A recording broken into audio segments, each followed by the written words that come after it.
So, Naira Marley, you have come out to tell your own side of the story concerning what happened between you and Mohbad.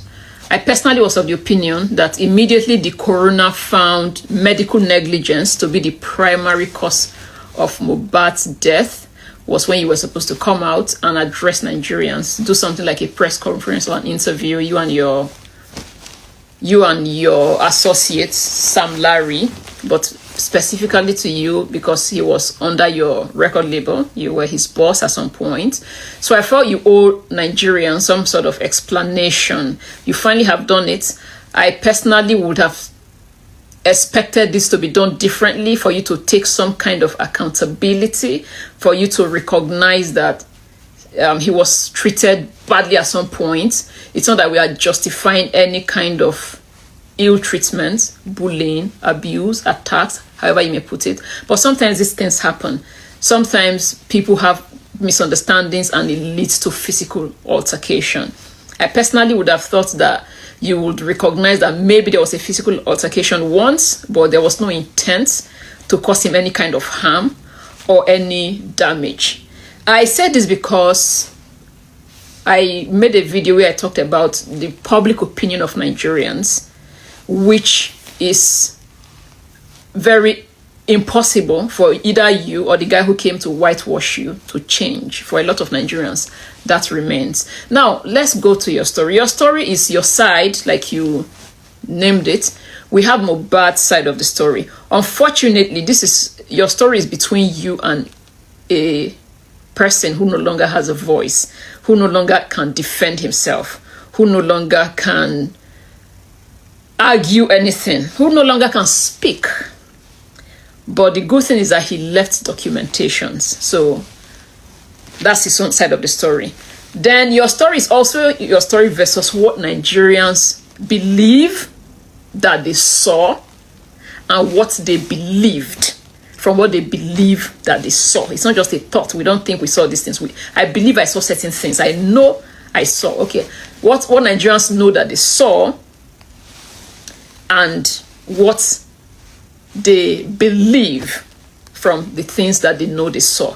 So you have a story, your story is one with you versus Mohbad, then with you versus Nigerians.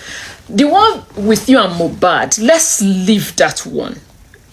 Mohbad documented, he sang about being in the Malian music, how they want to take away his peace, how he's threatening his mother. His mother even said that in an interview or in a video where Tonto Dike and Yabo Joe paid her condolence visit and she mentioned your name, that you made her son's life a living hell. So let's leave Mohbad's account, let's leave all his documentation. Let's come to what your own side of the story. First of all, I don't know, according to the guy who came to whitewash you, he said that Mohbad's account of everything that happened to him, he said some of those videos were doctored.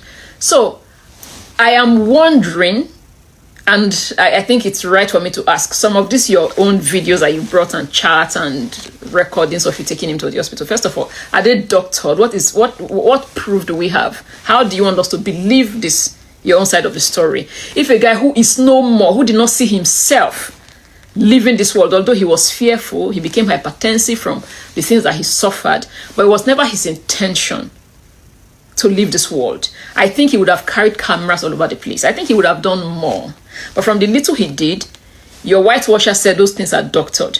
But you who is living, how do we take some of this? How do we take them as fact? How do you want us to admit them? How are they admissible to us Nigerians, who you have now finally decided to dignify with your side of the story? How do you want us to admit your evidence, your evidence, your videos, your charts, your everything as facts? That's number one. That's number one question. How do we believe this? Number two, if those things are true, why were you recording Mohbad? Why did you feel the need to document every move that you made with him? I want to believe that it's because he had said that if anything happens to him, hold you responsible. So you were recording to protect yourself. Okay, now that since you know that he made all this kind of So I want to believe that it is because you were recording Mohbad at every given opportunity because you were trying to protect yourself, to show the world if anything happens that this is what I did, this is my intervention, the guy has some kind of problem upstairs. I want to believe that that's the case. Now, in your video, you said that there was a time that his parents came to beg you for forgiveness or something like that. If somebody makes a defamatory statement against you, you did not sue, you did not take any legal action. You're not just a human being, Naira Marley. You are a business, you are a brand, you are an establishment. It's like somebody making some kind of huge allegations against, I think Don Jazzy's record label is Maven, or Davido that is what's Davido's own now? Oh my god, and I really love Davido. Davido's record label, what's it called? 30BG. Like somebody making an allegation against a huge record label like Don Jazzy's record label or Davido's. You're not just attacking or defaming that individual, you're defaming a company, an establishment. So somebody defamed you in tweets and up to singing about it. Songs are sometimes they're timeless, you know. He made all those statements about you. You did not sue him. You did not make him at any point retract those statements. And you tell us that they came behind you and you made peace with them. I believe that you're smarter than that. And some of these things that you're doing, I did say to you that Nigerians are very smart people. We are intelligent, we are wise. And that's why it will be very hard for you, except you actually come clean. You continue to deal with the consequence of the things that this guy went through, that he told us and that we saw and that we believe. Unfortunately, nobody can directly hold you responsible. I should not say unfortunately. That's what the law has said. But you said something about in a sane society, they would have arrested everybody. You're right. Also in a sane society, the court probably, maybe there will be investigation that will reveal that what made this guy hypertensive was the torture, the harassment, the bullying.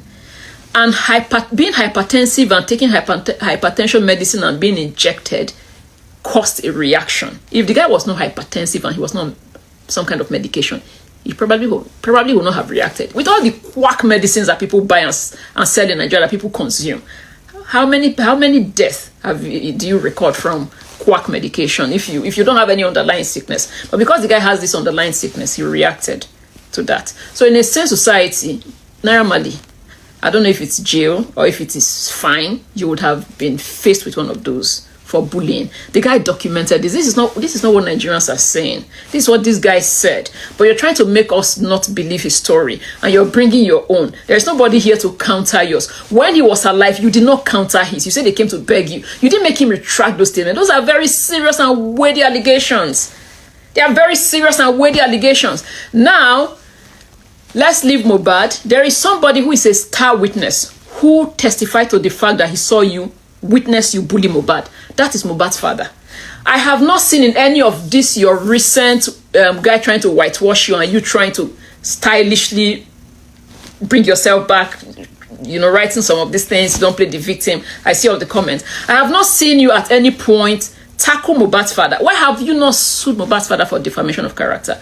Because if his son is dead, if what Mohbad's father has said repeatedly on interviews, where he said you told your boys to beat him up so that they will remove the weird from his head, where he said one Lou, that he personally saw it, one Nomoyo, they told him that one Nomoyo, he now ran there, he saw what was being done to him, being beaten.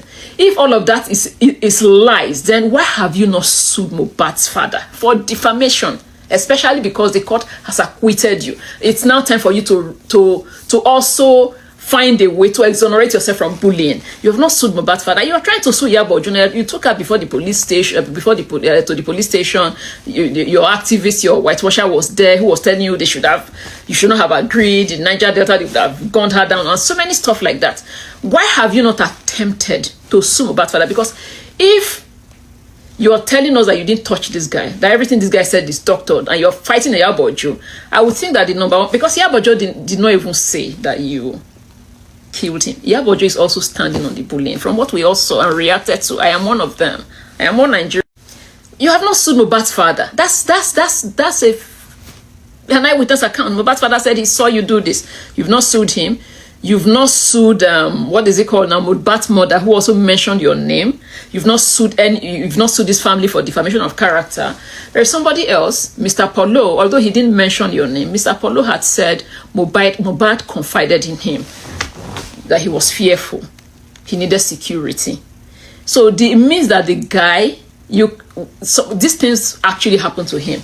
I tried to put some of the points down that I would like to remember. I can't even remember where I wrote those things now because I was watching the interview and walking. Yeah, so, but Naira Marley, I don't think that you took any kind of accountability in this your video.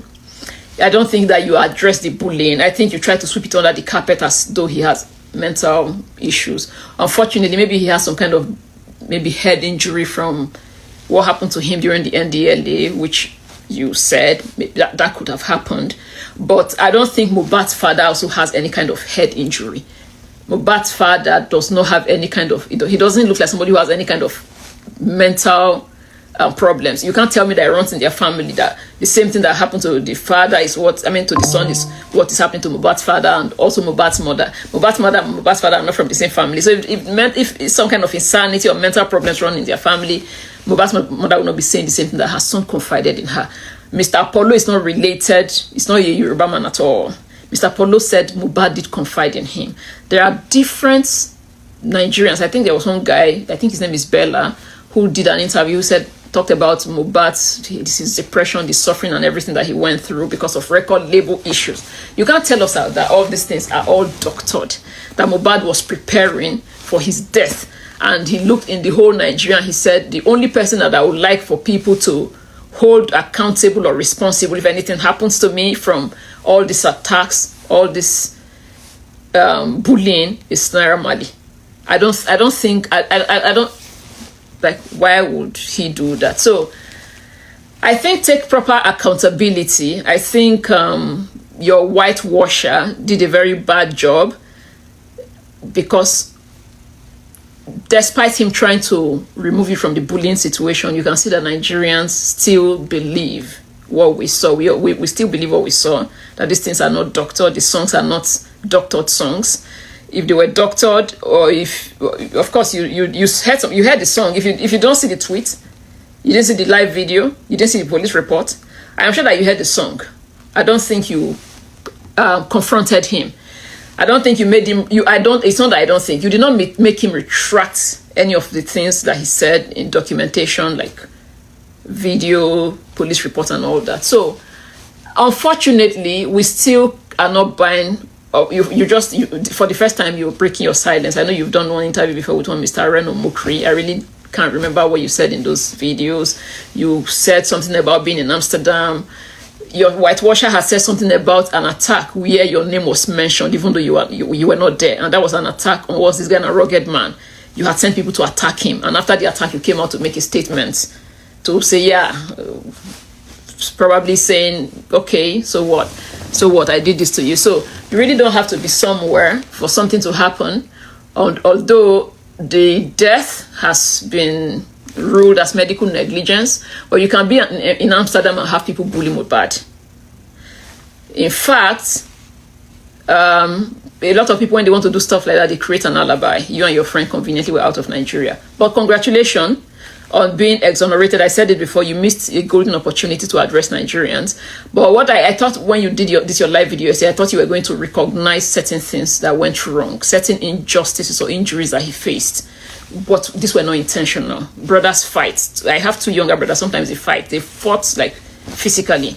Sometimes it happens. Friends fight. But for you to tell us to erase all these things from our memory, it's making us look as stupid.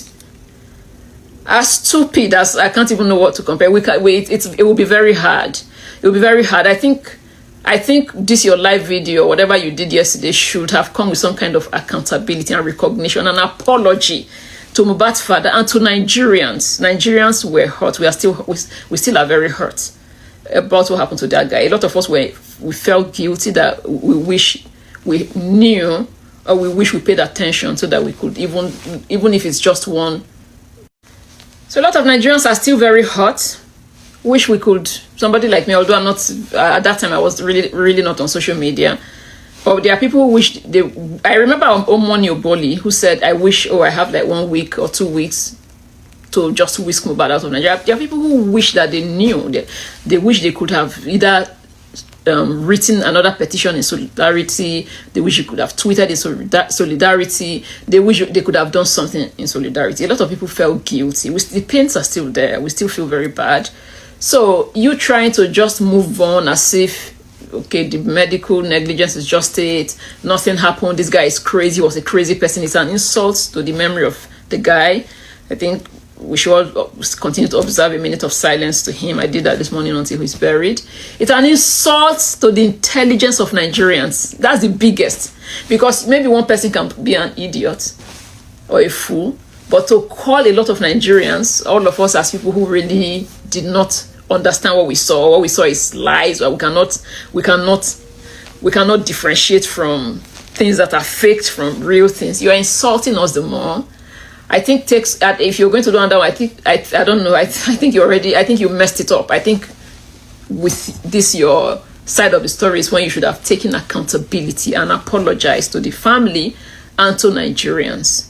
Then when you now talk about the royalty and everything that you're doing to make sure that his monies or his estate goes back to his family, I think people will see remorse. But the way you started the whole thing, first of all, using a guy, a whitewasher, now you find it coming. I don't understand how you want to do this, but unfortunately, no matter how you tell the story, it's going to be a story. In a lot of countries, especially the West, when you say you're telling a story, it means you're lying. It's a story. To a lot of people, it's a story. To Mohbad's father, I hope you are able to defend your son in death. I hope you don't fail your son. To Mohbad's father, I know that you said something about countless times about you seeing him bullied. You even told the coroner that they should look into the bullying case, that you're not happy about how they closed it. That's because you have that firm belief that what you saw, you believe. That what you saw is true. That what you saw was not doctored, as against what this guy is making Nigerians want to believe. In the video, in the content creating interview that you attended Mohbad's father, you did not talk about the bullying of your son. And it was based on that a lot of Nigerians were calling for justice for your son. They called on justice for your son based on the bullying. Nobody could directly link his death to Naira Marley or Sam Larry. But all the videos that we all saw that were surfacing, from the videos to the songs to the police reports, everything pointed to the fact that your son was bullied. Your wife corroborated it in a visit that Tonto Dike and Yabojo paid her. You said it countless times. I hope you're able to defend your son. He's lifeless, he's voiceless. This is Naira Marley's story versus your son's story versus your story. You are able to defend yourself better than anybody else. I hope you're able to stand up for him. As far as Naira Marley, unfortunately, we cannot buy this market. A lot of us, there are those who buy it, the rattles, as they call them, the very rank and file members of Very Dark Man. I don't know if some of them watch the video to the end. I like to tell them from the beginning not to watch my video. I like to tell them to just go straight to insulting me. Some of them are going to comment on this video and say, who is this one? My name is Cynthia Ovie. You see me there. I don't know. Your leader said you guys are very stupid. So that's what he said. Because when you ask me this kind of questions, you're just proving your leader right. How do you see my name, Cynthia Ovie? You're watching me from my page and you're asking me who is this one again? Who is this one? I expect you to watch the video and ask me sensible questions, but no, you are going to ask me who I am. You're going to tell me that I'm ugly. I don't know if I ever sat down with you in a beauty contest to tell you that I want to run a beauty contest with you. You're going to tell me that my skin is dirty. You are going to say all those kind of stuff. But you guys, your leader already addressed you accordingly. He said that you guys are not wise, that you guys are not smart, that a lot of you are stupid. That's what your leader said, the whitewasher. So if you want to continue to prove him right, you can go straight to the comment section. I forgot to say it at the beginning of the video. Ask me who I am. Ask me, but you already see my name, but still ask, because your leader said you're slow, you're not very smart. Then you can continue to the other assignments that your leader will be very proud to see you guys do based on his description of you. All right, that's it for now. Bye.